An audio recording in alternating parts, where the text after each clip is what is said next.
kita memulai pembelajaran kita hari ini, kita alangkah baiknya kita berdoa agar pembelajaran kita hari ini dapat berjalan dengan lancar. Oke, untuk ketua kelasnya dipimpin doanya, Nak.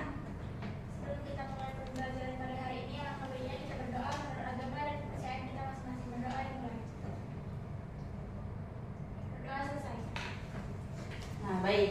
Jadi untuk sekretaris coba diperhatikan semuanya, Nak. Apakah ada yang tidak hadir? Hadir semua, Bu. Oke, bagus.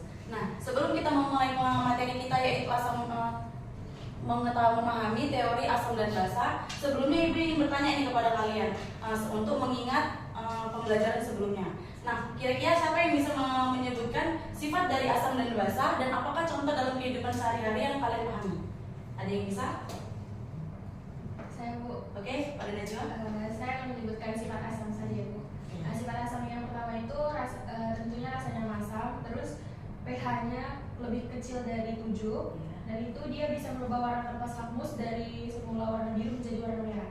Oke, Contohnya asam cuka, Bu. Oke, bagus Najwa. Ada yang bisa menyebutkan basa? Saya, Bu. Oke, Delima. Kalau untuk basa itu sifatnya biasanya rasanya pahit, pH-nya itu di atas 7. Terus kalau dia di tes pakai lakmus itu lakmus merah baru jadi biru. Kalau contoh yang biasa itu kayak sampo, sabun gitu. Oke, bagus Delima. Terima kasih untuk jawabannya. Nah, jadi dalam kehidupan sehari-hari biasanya kita itu selalu berinteraksi dengan asam dan basa. Nah, adapun contoh asam dari yang sering kita temukan dalam kehidupan sehari-hari yaitu cuka dan lemon. Nah, di mana cuka di sini tuh dia mengandung asam asetat atau CH3COOH, sedangkan lemon dia mengandung asam sitrat atau C6H8O7. Sedangkan basa dalam kehidupan sehari-hari yang sering kita jumpai itu yaitu sabun dan pupuk. Di mana sabun di sini itu memiliki kandungan natrium hidroksida atau NaOH, sedangkan pupuk dia memiliki kandungan amoniak atau NH3. Nah, jadi banyak orang mengira bahwasannya asam itu selalu rasanya masam dan basa selalu rasanya pahit. Namun tidak semua asam memiliki rasa masam dan basa memiliki rasa pahit. Nah, bagaimana sih Bu cara kita menentukan perbedaan asam dan basa? Nah, jadi di sini Ibu akan menjelaskan bagaimana sih kita mengetahui apakah larutan itu tersebut bersifat asam ataupun basa. Nah, jadi materi kita hari ini tuh kita akan membahas teori asam dan basa. Di mana teori asam dan basa ini terdiri dari 3 teori, yaitu yang pertama teori asam basa Arrhenius, yang kedua teori asam basa Bronsted-Lowry, dan yang ketiga teori asam basa Lewis. Nah, langsung saja yang pertama yaitu teori asam basa Arrhenius. Di mana teori asam basa Arrhenius ini dia ditemukan oleh Sven August Arrhenius pada tahun 1884, di mana beliau mengatakan bahwa asam adalah zat yang menghasilkan ion hidrogen ketika dilarutkan ke dalam air. Sedangkan basa yaitu zat yang menghasilkan ion OH- ketika dilarutkan ke dalam air. Nah, teori Arrhenius ini dia menekankan bahwa pelarutnya harus dalam bentuk larutan atau dalam bentuk air. Nah, sebagai contohnya di sini Ibu telah memberikan beberapa contoh asam dan basa, di mana pada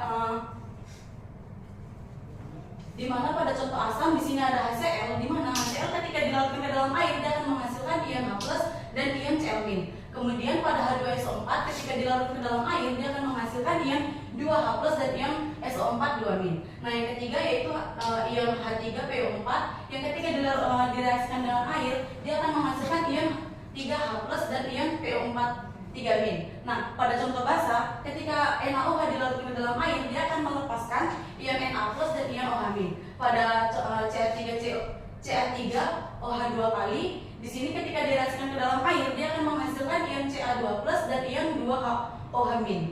Nah, selanjutnya yang terakhir pada FeOH3 kali ketika direaksikan ke dalam air dia akan melepaskan ion Fe3+ dan ion 3OH-. Nah, berdasarkan teori asam basa Arrhenius ini terdapat juga seperti valensi asam dan valensi basa. Di mana valensi asam itu biasanya dia diberikan simbol A kecil, sedangkan valensi basa biasanya dia diberikan simbol B kecil. Di mana valensi asam itu menunjukkan bahwa jumlah ion H+ yang dihasilkan berdasarkan hasil ionisasi pelepasan 1 mol asam, sedangkan valensi basa itu merupakan jumlah ion OH- yang dihasilkan berdasarkan hasil ionisasi ataupun hasil dari 1 mol basa.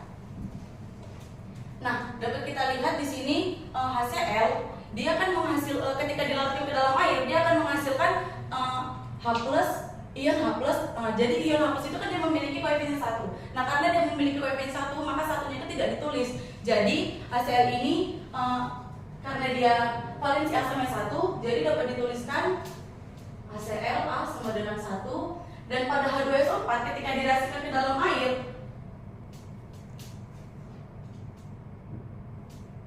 nah sedangkan H2SO4 ketika dilarutkan ke dalam air, dia akan menghasilkan ion 2H+. Nah, di sini kan ionnya itu ada 2, maka valensi asamnya yaitu A sama dengan 2. Nah, pada H3PO4 dia ketika direaksikan ke dalam air, dia akan menghasilkan ion 3H+, di mana disebutkan valensi asamnya yaitu A sama dengan 3.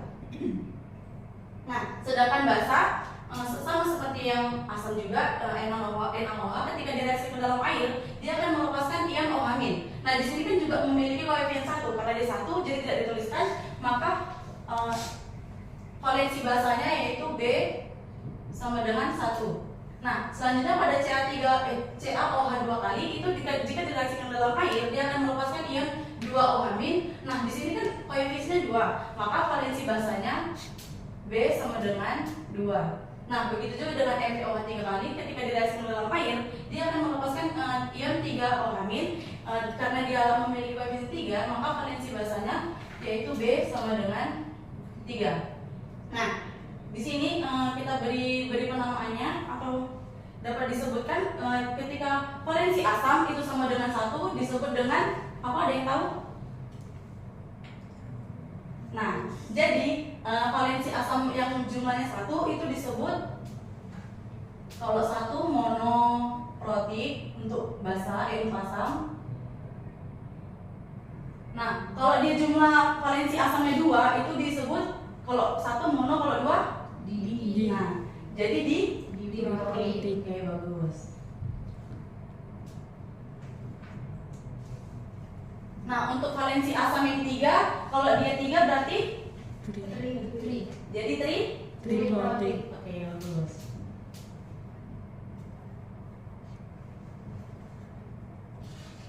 Nah, begitu juga dengan valensi basa. Kalau tadi dia asam itu protik, kalau basa itu disebut dengan hidroksi. Nah, jadi kalau dia valensi asamnya 1 disebut monoksi. Oke, bagus.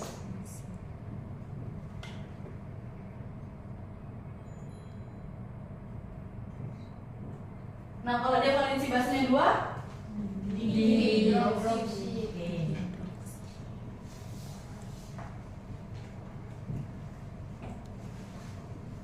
Kalau dia valensi basanya 3 trihidroksi.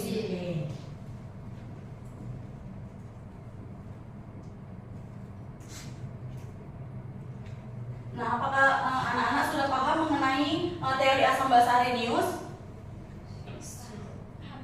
Paham, Bu. Bagus. Jadi selanjutnya kita lanjut ke teori asam basa yang kedua, yaitu teori asam basa Bronsted-Lowry. Di mana teori asam basa Bronsted-Lowry ini dia diciptakan oleh Johannes Nicolaas Bronsted dan Thomas Martin Lowry yang ditemukan pada tahun 1923, di mana beliau mengatakan bahwa asam adalah zat yang mendonorkan proton atau H+, sedangkan basa adalah zat yang menerima proton atau H+.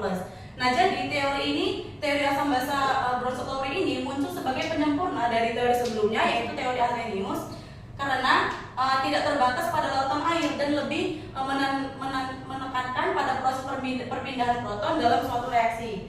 Di mana di sini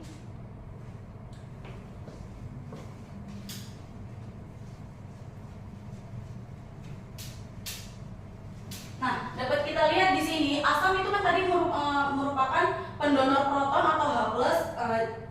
Jadi karena asam ini mendonorkan proton atau H+, jadi dia H+-nya itu berkurang 1, maka asam menghasilkan basa konjugasi. Selanjutnya pada basa dia kan sebagai aseptor atau penerima proton atau H+. Jadi karena dia menerima, makanya H+-nya itu bertambah 1. Jadi basa menghasilkan asam konjugasi. Nah, kita harus tahu dari sebelum kita menentukan pasangan asam basa konjugasi itu terdapat ciri-cirinya, yaitu yang pertama hanya berbeda 1 ion H+ saja. Yang kedua, jumlah H+-nya harus lebih besar dibandingkan jumlah H basanya. Nah, di sini Ibu telah memberikan contoh, beberapa contoh ya.